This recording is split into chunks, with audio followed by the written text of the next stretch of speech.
এই ভিডিওতে গুরুত্বপূর্ণ একটি বিষয় নিয়ে আলোচনা করব। একটি ভিডিও আপলোড করলে কিভাবে এইচডি কোয়ালিটি হয়ে আপলোড হবে, চলুন তা জেনে নেই। প্রথমে আমাদের ফেসবুক পেজে ক্লিক করতে হবে। ক্লিক করার পরে নতুন একটি ইন্টারফেস নিয়ে আসবে। তারপর 3 ডট মেনুতে আরেকটি ক্লিক করতে হবে। তারপর হচ্ছে ফেসবুক সেটিংয়ে একটি ক্লিক করতে হবে। ফেসবুক সেটিংসে ক্লিক করার পরে নতুন আরেকটি ইন্টারফেস নিয়ে আসবে। তখন মিডিয়া অপশনে আরেকটি ক্লিক করতে হবে। অপটিমাইজড অপশনে টিক মার্ক দিতে হবে, অর্থাৎ এখানে একটি ক্লিক করে এটা চালু রাখতে হবে।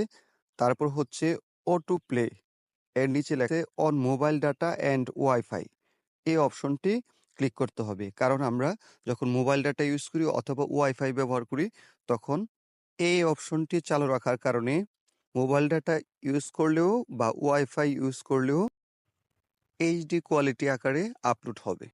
এই